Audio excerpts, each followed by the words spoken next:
하나님께서 예루살렘 성전에 나타나셨습니다. 하나님의 영광이 하나님께서 이 땅에 지으시고 이 땅에 거하시고 이 땅에 역사하시며 이 땅에서 자신의 백성을 지키시고 보호하시던 하나님의 영광이 지금 이 예루살렘 성전에 나타나신 것이죠. 이 모습을 에스겔이 어디서 봤습니까? 지금 에스겔은 바벨론의 포로가 되어서 예루살렘에 있는 것이 아니라 바벨론 저 멀리, 그러니까 예루살렘에서 바벨론까지는 1600km라고 하니까요. 굉장히 먼 곳입니다. 어쨌든. 그런데 이 에스겔은 지금 어디에 있죠? 그 바벨론에 있습니다. 바벨론 그발강 강가에 포로들이 살고 있는 그곳에 있는데 에스겔이 처음 하나님의 영광을 보는 곳이 바로 그 그발강 강가 바벨론에서 하나님의 영광을 처음 봤습니다. 그리고 하나님께서 에스겔에게 말씀하시고 에스겔을 불러 이 백성들에게 참으로 이 마지막 하나님의 심판 가운데 하나님의 징계와 진노 가운데 있는 이 백성들에게 마지막으로 하나님이 그들에게 주시는 말씀을 전하라고 에스겔을 부르신 것입니다. 그런데 하나님께서 그 바벨론의 에스겔에게 나타나신 하나님께서 지금 예루살렘에, 그리고 에스겔을 함께 그 예루살렘 성전에서 데리고 가서 거기에서 일어나는 일들을 지금 에스겔이 보고 있는 것입니다. 그래서 우리가 지난번 에스겔서 1장에서 에스겔이 보았던 그 하나님의 영광, 하나님의 형상 있잖아요. 왜 사람의 얼굴, 그리고 소의 얼굴, 사자의 얼굴, 독수리의 얼굴, 우리가 참 이해하기 힘들지만 어쨌든 하나님이 우리들에게 보여주시는 그 하나님의 형상을 보여주십니다. 우리가 그 모든 얘기를 다 하지 못하지만 그 하나님의 형상 속에 예수 그리스도의 모습이 거기에 있다. 제가 그 말씀을 드렸죠. 바로 거기에 나타나는 사람의 얼굴과 소의 얼굴과 사자의 얼굴과 독수리의 얼굴, 그것이 무엇을 가르쳐 준다고 했습니까? 이 땅에 오실 예수 그리스도의 모습이에요. 그래서 우리가 이 신약 성경의 사복음을 설명할 때 사람의 얼굴을 가진 복음, 그게 무슨 복음입니까? 누가복음이에요. 그리고 소의 얼굴을 가진 복음, 그건 마가복음이에요. 그리고 사자의 얼굴을 가진 복음, 그건 마태복음이란 말이지. 독수리의 얼굴을 가진 복음, 그건 요한복음이라. 그렇게 성경학자들이 얘기를 한다 하는 그 말씀을 드렸습니다. 그 모습이 무슨 모습인가요? 바로 예수 그리스도의 모습. 참 신비해요. 여러분, 에스겔이 이 하나님의 형상, 하나님의 영광의 보좌가 내려올 때 그 모습, 그걸 어떻게 우리가 사람의 말로 표현할 수 있겠어요? 그래서 에스겔은 봤는데 이렇게 표현을 하는 것입니다. 세상에 사람의 얼굴, 소의 얼굴, 또 사자의 얼굴, 독수리의 얼굴을 가지고 또 많은 바퀴들과, 그리고 거기에는 가득한 눈이 거기에 다 달려있다 하는 이런 모습들을 에스겔이 그때 보면서 이게 뭐지? 에스겔도 너무너무 놀랐을 거예요. 그죠? 그래서 자기 입술로 이렇게 설명을 했지만 어떻게 알겠습니까? 또한 에스겔은 앞으로 이 백성들, 또 우리를 구원하실 주님이 오신다는 사실을 에스겔이 어떻게 알았겠어요? 우리는 지금 이제 예수님이 우리의 구주시고 예수님이 이 땅에 인생으로 오셨다 이렇게 알고 있지만 여러분, 이 당시 에스겔에게는 전혀 그런 아이디어나 생각 없었습니다. 몰라요. 이게 뭔지 전혀 몰라요. 그죠? 그런데 하나님께서 그런 형상을 보여주셨다 하는 말을 들으면, 지금 우리가 그 옛날 그 수천 년 전에 에스겔이 자기가 보았던 것을 이렇게 기록한 것을 읽으면서 이 모습이구나. 하나님의 형상이 예수님의 형상이시구나. 우리 주님께서 우리들에게 이렇게 계시를 해주시는구나 하는 것을 어렴풋이나마 우리가 그려볼 수 있다 하는 것입니다. 자, 그런데 세상에 그 바벨론에 계시던 하나님의 영광이 어느 날 갑자기 예루살렘으로 옮겨가지고서 그곳에서 에스겔에게 보여주시는 것입니다. 이건 무엇을 의미하는 것입니까? 여러분, 그 당시에 많은 신들이 있지 않습니까? 각 나라마다 자기 우상을 세우고 무슨 신 나름대로 다 신을 섬기는데, 그 신의 개념은 이것이 자기들이 살고 있는 지역 신이에요. 그 지역을 떠날 수가 없는 것입니다. 그런데 다른 모든 신들, 사람들이 생각하는 그 개념은 지금 우리가 살고 있는 이 나라, 이 지역을 지켜주는 신, 그렇게 이해를 한단 말입니다. 그런데 하나님께서 에스겔에게 보여주시는 하나님의 영광은 어느 지역에 있는 분이 아니라 바벨론에도 계시고 또한 예루살렘에도 계시고 한순간에 그냥 운행하시는 하나님의 영광을 우리가 보는 것입니다.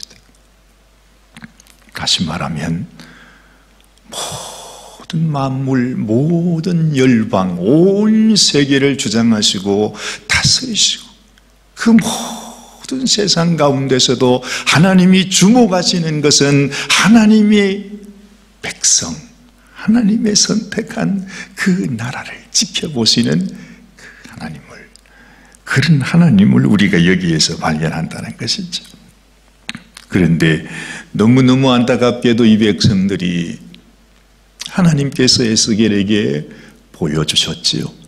에스겔을 데리고 가서 하나님의 성전을 보여주시면서 에스겔아 봐라, 하나님의 성전 안에 하나님께서 하나님의 눈으로 보니까 하나님의 성전 안에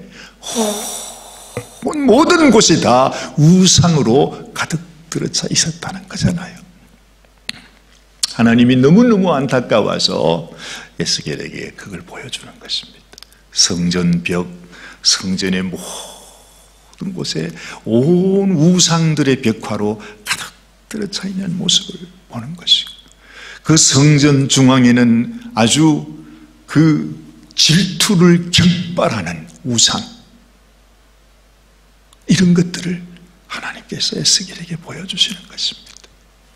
이런 뭘 의미하는 것이겠습니까? 너무너무 안타깝습니다. 하나님께서 우리들에게 성전을 허락하시고 하나님이 우리의 심령을, 지금은 말이죠, 하나님께서 우리의 몸을 하나님의 성전 삼았는데, 그러면 하나님으로 말미암아 우리의 심령이 충만해져야 하는데, 여러분, 우리 속에 하나님이 계시지 않고 우상이 가득하더라는 것이죠. 하나님이 우리를 하나님의 성전, 하나님의 백성으로 삼았는데 우리 속에 하나님이 계셔야 하는데, 하나님으로 충만해야 하는데 하나님은 계시지 않고 이 세상에 온갖 미움과 질투와 그 투기를 격발하는 우상이 우리 속에 들어있어가지고 끊임없이 그 인간의 악한 모습, 하나님이 싫어하는 인간의 그 악한 모습들이 우리를 통해서 나타나는 그 모습을 보면서 하나님께서 에스겔에게 지금 통탄을 하시면서 지금 이 말씀을 하는 것입니다. 여러분, 어제는 이 예루살렘에 살고 있는 그 사람들을 향하여 하나님께서 심판하시겠다고 하는 말씀을 우리가 보았습니다.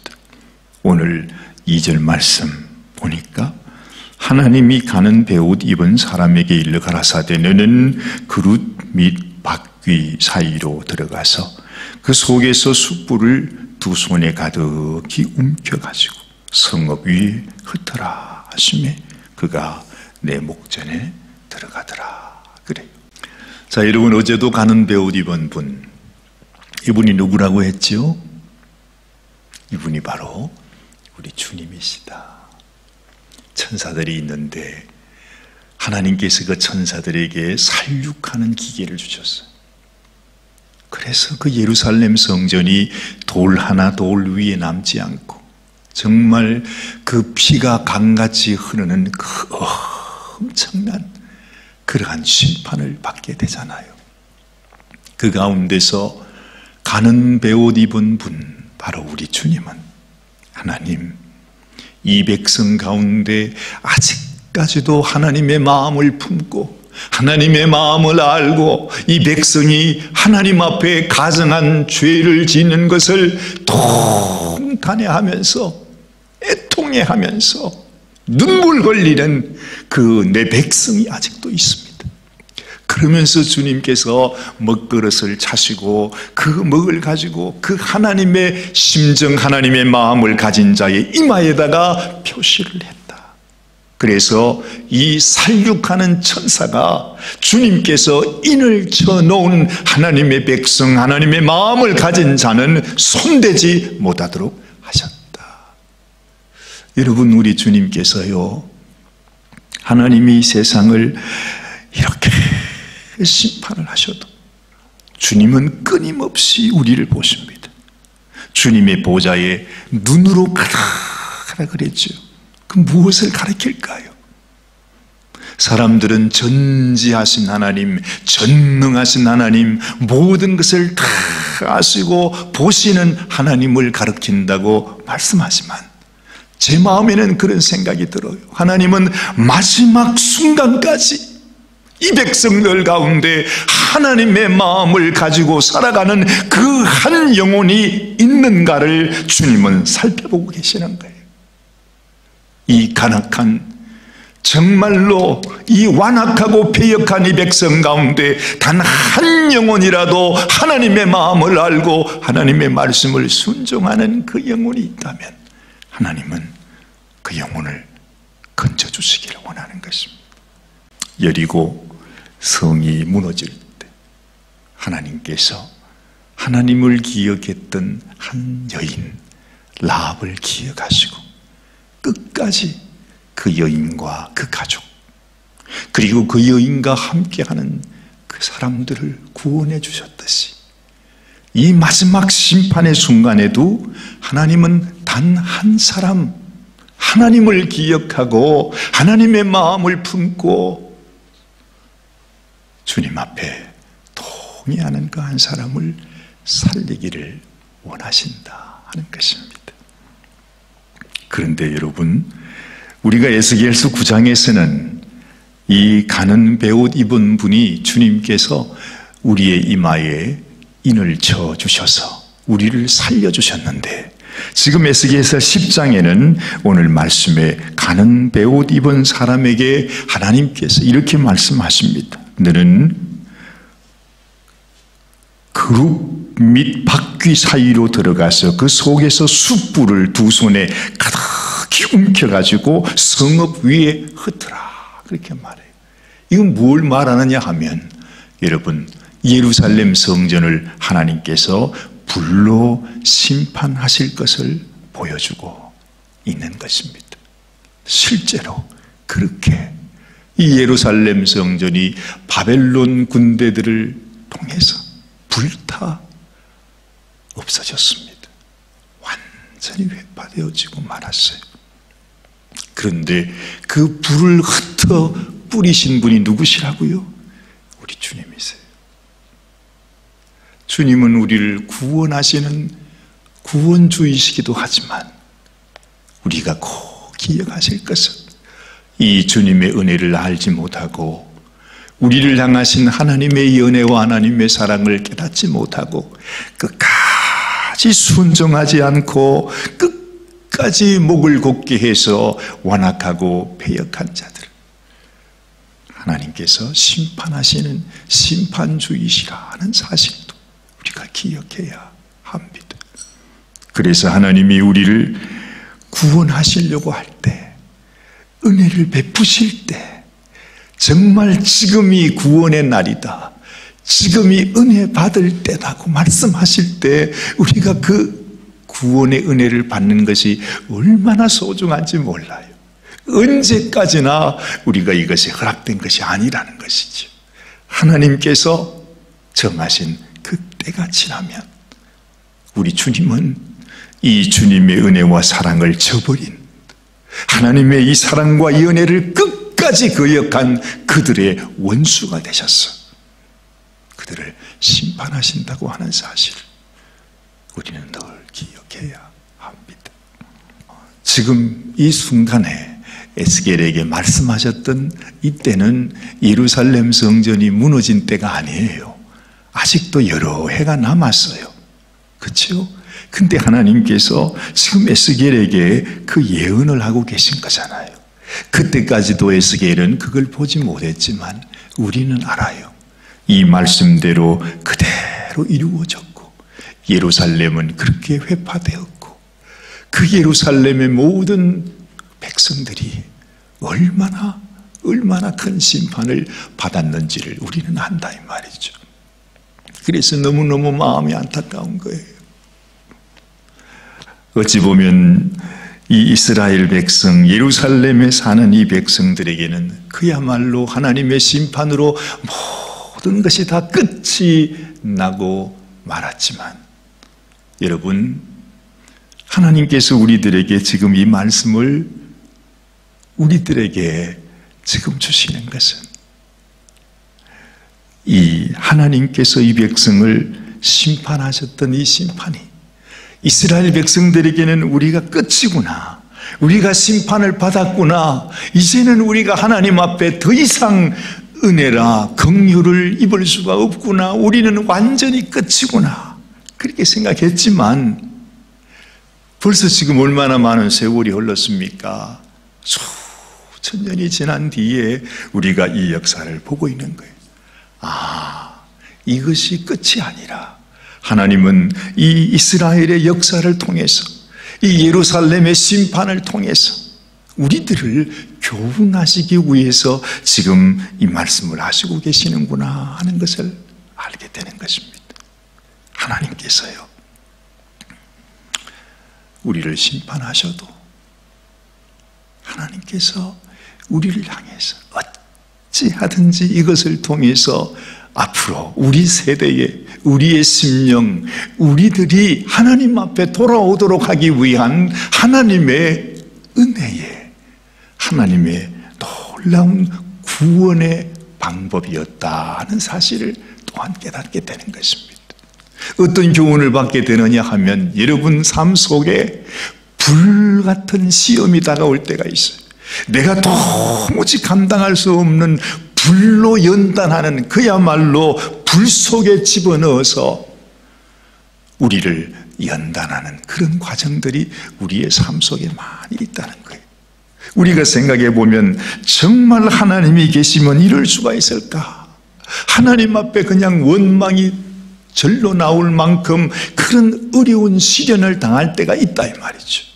여러분, 이 백성들이 심판을 당할 때 자기의 죄악은 생각지 못하고 그냥 어떻게 이럴 수가 있나, 여러분 얼마나 참혹했겠습니까? 바로 이처럼 우리의 삶 속에도 불같은 심판, 불같은 연단이 다가올 때 나는 끝났다고 생각할지 몰라요. 그러나요, 그 불의 연단을 통해서 하나님은 다시 한번 우리에게 기회를 주시는 것입니다. 너희가 내게로 돌아오라. 너희가 내게로 돌아오라. 이 백성들을 이렇게 살려가시면서 하나님은 여전히 남은 자를 두시고 그 자녀들, 그 자손들이 하나님께 돌아올 수 있도록, 이들을 통해서 다른 모든 백성, 또 우리들까지, 우리 민족, 우리 백성들까지 주의 사랑을 전해주지 않았습니까? 참 놀랍습니다. 하나님의 계획이 우리는 다 알 수 없어요. 하나님의 은혜의 깊이와 높이와 길이와 넓이요, 그 바다 같은, 하늘 같은, 정말 하늘을 두루마리 삼고 바다를 먹물 삼아도 우리를 향하신 하나님의 깊은 마음, 그 사랑을 다 기록할 수가 없는 것입니다. 그렇게 주님은 이 땅에 오셨습니다. 이 무섭고 영광스러운 이런 모습이 아니라 우리 주님은 가장 미천하고 멸시받는 인생의 모습으로 주님이 오셨어요. 그리고 그 주님이 우리를 위해서 십자가에 너무너무 참혹하게 하나님의 심판을 예수님께서 대신 그 심판을 다 받으셨어요. 여러분, 예루살렘 성전이 이렇게 심판받는 것하고 비교할 수 있어요? 하나님 스스로가 자기의 몸을 다 깨뜨리시면서 그 심판을 다 받으셨단 말이죠. 우리를 향한 불 속에서라도, 물 속에서라도, 어떤 심판 속에서라도 하나님은요, 여전히 우리가 하나님께 돌아올 수 있는 기회를 또 주는 것입니다. 주님의 그 은혜와 사랑을 우리가 알고, 나에게 이 은혜를 베푸셨구나, 이런 마음을 여러분 가진 사람 중에 가장 그래도 아주 깊이 체험한 한 사람이 있습니다. 여러분도 잘 아시는 베드로가 그 사람입니다. 베드로는 주님과 함께 정말 주님의 따르는 제자로서 그렇게 살았습니다. 그러나 그 마지막 순간에 정말 주님을 사랑했던 제자였는데 그 마지막 순간에 자기도 어찌할 수 없는 그 상황 속에서 우리 주님을 부인했어요. 배반했어요. 저주하면서 나는 그런 사람 모른다고 말했어요. 참 얼마나 기가 막히겠습니까? 여러분, 이 예루살렘 성전에 있는 이스라엘 백성들도 자기들은요 다 하나님 섬긴다고 생각했어요. 그런데 정작 하나님을 섬긴다고 생각은 하고 말은 하고 그렇게 살았는데도 자기도 모르게 자기 중심을 이 세상 우상들에게 다 뺏겨버리고 만 것입니다. 우리도 똑같지 않습니까? 우리가 믿음 생활을 한다 하면서 어느 순간 나도 모르게 그냥 예수님 믿고 있는데 예배하고 기도하며 이렇게 사는데도 여러분, 내 마음은요 세상에게 뺏겨버려요. 내 속에 하나님이 계신 것이 아니라 아주 투기를 격발하는 우상이 내 속에 있어가지고 주님의 사랑을 얘기하면서도 우리 형제 우리 자매들을 사랑하지 못하고 서로 손가락질하고 미워하고, 이것이 너무너무 당연하지 않습니까? 교회에서 우리도 그렇게 하고 있지 않습니까? 하나님이 가장 싫어하는 거, 그것 때문에 주님이 십자가에 우리를 위해 죽으셨는데도 그 십자가의 이름을 부르면서, 주의 이름을 부르면서 여전히 그 우상이 내 속에 있으니까요. 하나님의 마음이 어떠하시겠냐 말이죠. 그와 똑같이 베드로가 주님을 그렇게 사랑하면서도 이 세상 두려움과 그 고통, 어려움 속에서 자기도 모르게 나는 그런 사람 몰라요, 나는 관계없어요, 그렇게 배반했던 베드로, 그 베드로가 이런 얘기를 합니다. 여러분도 한번 찾아보십시오. 베드로전서 1장 말씀을 한번 보겠습니다. 베드로전서 1장 말씀. 제 성경으로 377페이지. 그래서 베드로가 하는 말은 참 우리 마음에 이렇게 깊이 새겨져요. 그 말이 마음속 깊은 곳에 다가옵니다. 377페이지 베드로전서 1장 7절 말씀.